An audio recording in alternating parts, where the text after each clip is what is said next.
So coming to the TDS provisions,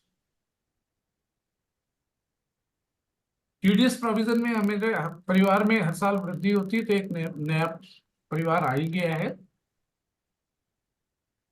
लेकिन एक अच्छी चीज क्या हुई है कि अब उन्हें लगा है कि फुटकर रेट बताने से अच्छा है कि एक यूनिफॉर्मिटी लाई जाए, और उस यूनिफॉर्मिटी के तहत क्या किया है कि इन्होंने रेट्स को, जो 5% वाले रेट थे, उनको 2% पे खींच के ले आए।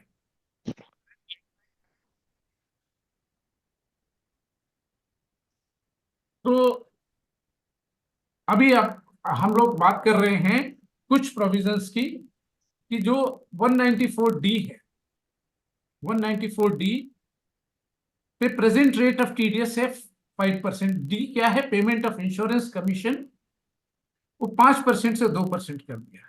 एप्लीकेबिलिटी, इसकी एप्लीकेबिलिटी 1/4/2025 से। इसी तरह से payment in respect of life insurance policy 5% से 2% कर दिया है। इसमें पॉलिसी में कितना होता है? वो जो डीए का है वो अमाउंट एक्रिएशन, जो प्रिंसिपल और बोनस भाग है, उस पे आप टैक्स काटते थे, वो 5% से 2% कर दिया। और इसकी applicability 1/10/2024। Similarly 194G commission on sales of lottery etcetera, ये भी 5% पे कटता था, ये इन्होंने 2% किया, सेम 1/10/2024 से। 194H का जो कमीशन था, percentage of commission and brokerage, वो 5% से 2% कर दिया है, ये भी 1/10/2024 से। 194H G एंड H, ये भी 5% से 2%। 194IB 5% से 2%। ये सब 1/10 से, ये अक्टूबर 1 से लगने वाले प्रोविजन है। सिमिलरली जो 194M था, उसमें आप पेमेंट करते थे सर, तो एचयूएफ और इंडिविजुअल और एचयूएफ, जो कंट्रैक्टर्स की पेमेंट बेसिकली हो जाती थी, उसको 5% से 2% कर दिया है। और 194O, उसको उन्होंने 1% से 0.1% कर दिया। इसका रीजन मैं आपको बता देता हूं। ये तीन सेक्शन है 194Q 206H, वहां पे 0.11% था। और ये जो 194O है, 194O क्या है कि जो आपका ई कॉमर्स ओनर है, अपने ई कॉमर्स पार्टिसिपेंट्स को जो पे करता है, उस पे 1% काटता था। तो उन्होंने कहा सेल्स ऑफ गुड्स और goods and sale and purchase से रिलेटेड है, और sale and purchase Q and 206H है, तो उन्होंने इसको पैरिटी पे लाके 1% कर दिया। So this is one thing.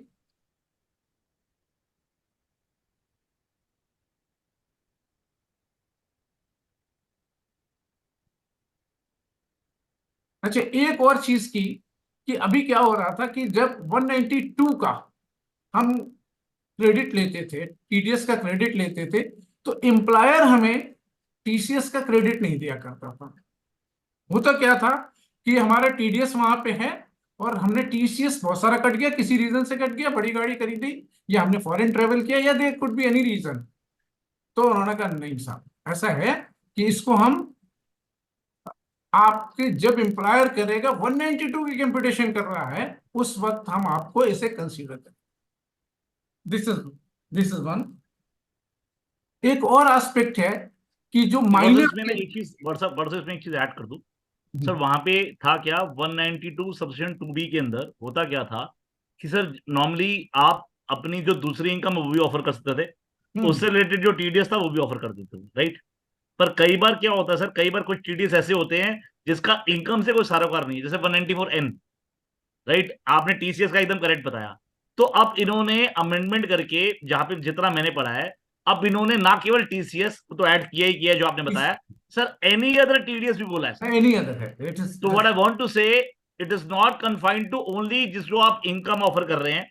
अगर 194N है, मान लीजिए आपके कैश विड्रॉल पे कोई टीडीएस कटा हुआ है, क्योंकि वो तो इनकम ऑफर करते नहीं हो आप, तो वो भी टीडीएस का क्रेडिट अब आपको सर वो जो एम्प्लॉयर है आपको राइट देगा। Right right, that's there, right that is there language is this, right sir. Any other traders. Right sir. तो अब वो क्या है कि अपने एम्प्लॉयर को वो बता सकता है, और एम्प्लॉयर फिर, बट प्रैक्टिकल एस्पेक्ट में बताइए कि आप क्या बेनिफिट है उसका। सर बेनिफिट ये है सर कि आपको पहले क्या होता था कि पहले आप मतलब पहले वो टीडीएस काट लेता था, फिर आप रिफंड लेते थे। अब वो रिफंड आपका बच जाएगा, बोला वो कैश फ्लो बच जाएगा, दैट इज द थिंग। ये पर्पस है अभी कैश बिजनेस। फ्लो बच जाएगा, बट होता क्या है कि आपकी दूसरी इनकम और निकलती है। मैं दूसरे एंगल से बता रहा हूँ। तो ये वाले जो सेवियर थे, ये जो हम्म। आपके पास पड़ा मिलता था, उससे आपका ऑफ हो जाता था। जो सही मैंने, कह रहे जो मेरा परसेप्शन और व्यू है, तो लेकिन इससे ये बेटर है कि जिनका खाली यही है और कुछ नहीं है, but it is a welcome step. हो सर।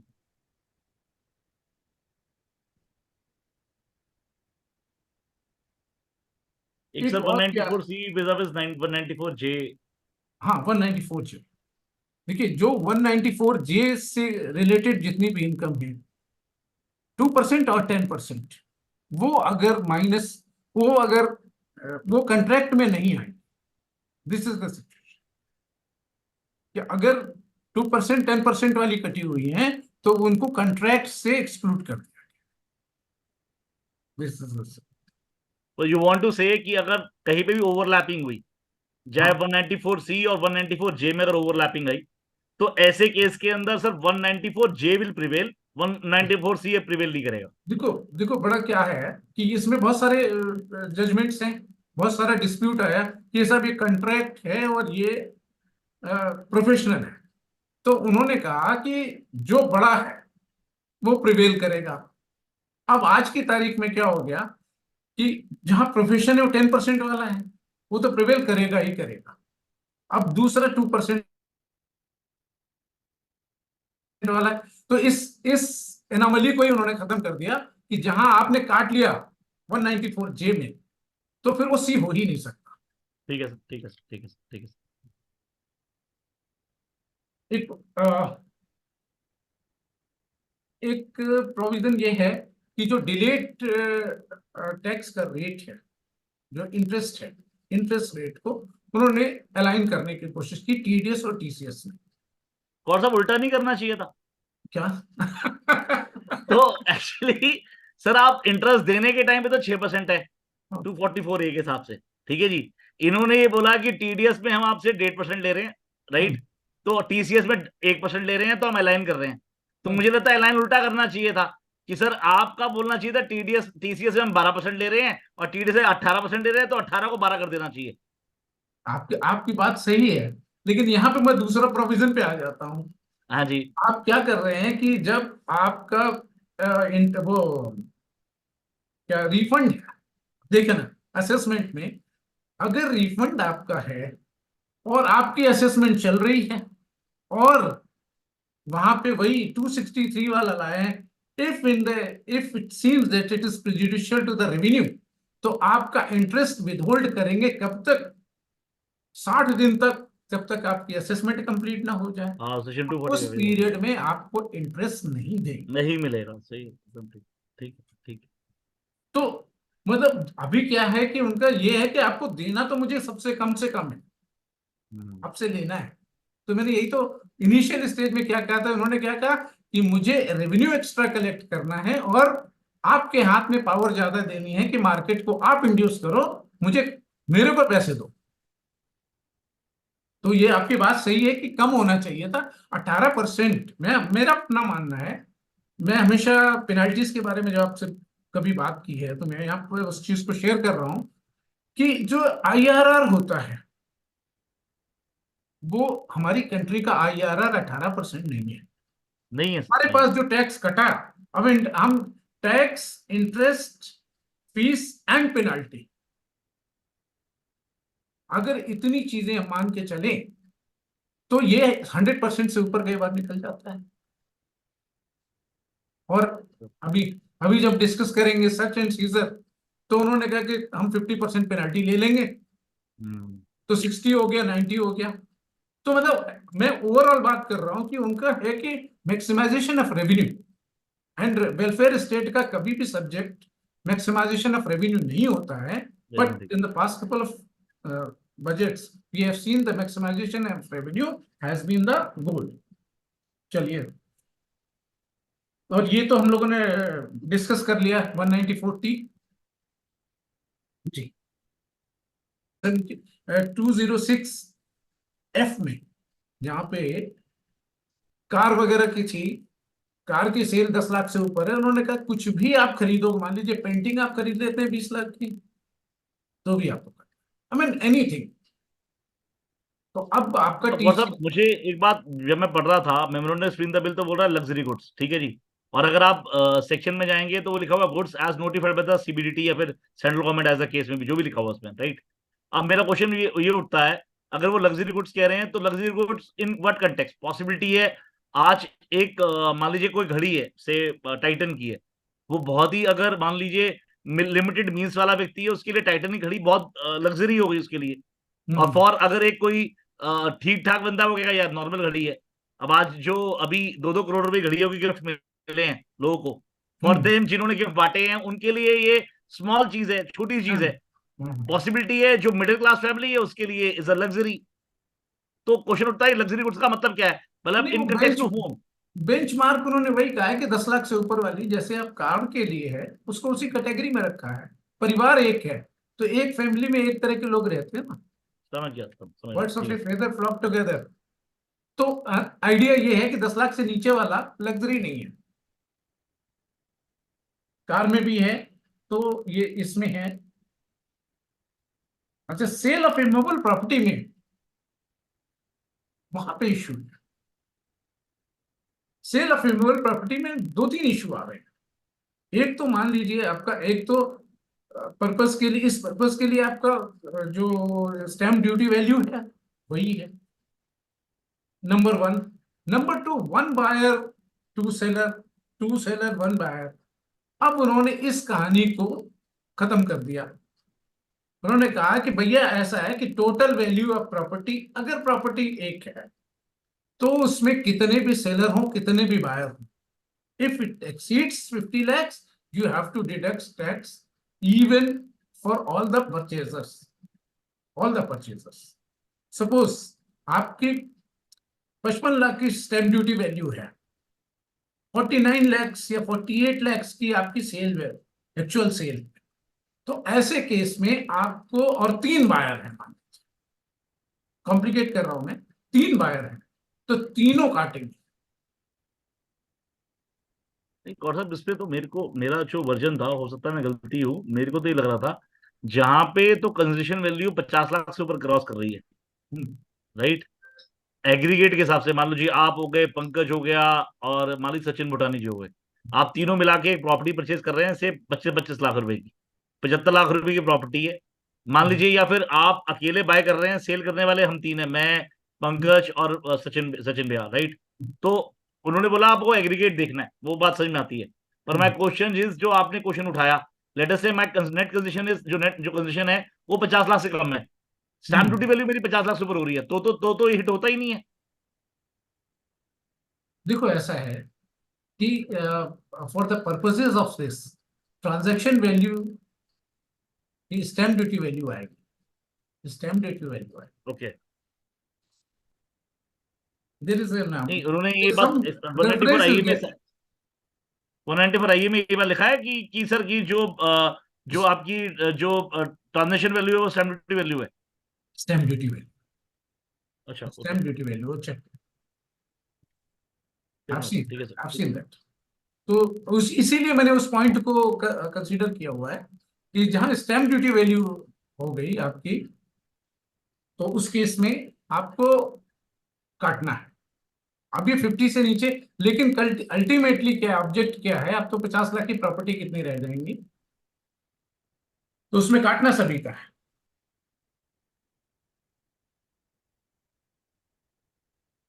और साहब इसमें तो ऐसे लिखा हुआ है, क्लॉज ए बोलता है hmm, concession for transfer any move property means shall include all charges of the nature of the club, membership fees, car parking fees, electricity और water electricity fees, maintenance fee, advance fee और other charges similar nature which are incidental और transfer to immovable property. अब 194 आइए ये कहता है कि भैया यहाँ तो आपका और किस ये हाँ सर देखिए, no deduction under section 1 shall be made where the concession for the transfer of property and the stamp duty are both, अच्छा both less than 50 लाख है, ठीक है सर, ठीक है, फेयर एनफ। उसी उसी एंगल से मैंने कहा, हाँ दोनों दोनों ठीक है सर, दोनों परफेक्ट में है, है ना, तो ठीक है, एंड है, ठीक है ठीक है, आई स्टैंड करेक्टेड सर, आप ठीक कह रहे हो, एकदम ठीक है, ठीक है, तो एकदम ठीक उस केस में ऐसा होगा, लेकिन ऐसे केस में मतलब मे बी, लेकिन ये जो छोटी प्रॉपर्टीज हैं, इन केस में लोगों को ज्यादा दिक्कत आने वाली। परफेक्ट सर, परफेक्ट परफेक्ट, बाकी बड़ी प्रॉपर्टी में तो सभी काट रहे हैं। ठीक। और एक जो ये चीज होती थी कि 90 लाख की प्रॉपर्टी है, दो आदमी खरीद रहे हैं, तो 45-45 लाख है, और मतलब लीगली तो यस वी कैन ट्रेवल। और उनका उनका कंसेप्ट ये था कि रेवेन्यू भी नहीं आ रहा है और इंफॉर्मेशन भी नहीं आ रही है। Perfect perfect. तो ऑब्जेक्टिव से विश्वास की भी अभी करेंगे, दो चीजें और देख लें। जी कि एक तो इन्होंने डिक्रिमिनलाइज करना था, इन्होंने कहा कि भाई जो टीडीएस प्रोविजंस हैं, टीडीएस की पेनल्टीज हैं, उसको हम कंपाउंडिंग में ला रहे हैं। उसके लिए अभी इन्होंने मैकेनिज्म, जो कंपाउंडिंग का मैकेनिज्म है वो खतरनाक अभी भी है, लेकिन आपको कोर्ट नहीं मिली। अब कंपाउंडिंग के प्रोविजंस बहुत सीवियर हैं, वो हम लोग किसी एक बार हमने किए थे शायद, नॉलेज स्ट्रीट पे ही किए थे, लेकिन कभी जरूरत पड़ेगी तो करें। तो वो कंपाउंडिंग में ला रहे हैं, तो कंपाउंडिंग में लाने से होगा क्या? They will get more revenue वो।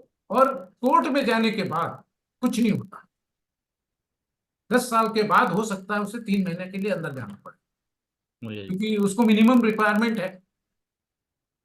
और लेकिन वहां पे कोई ना कोई लैक्यूना मिल जाता है, इसलिए वो केस खत्म हो जाता है। हाँ सर, विटनेस पे वो ही नहीं आता, मतलब ये ही नहीं आता जिसने आईटीओ ही नहीं आता, जो जिसने वो किया है वो ही नहीं आता बेचारा।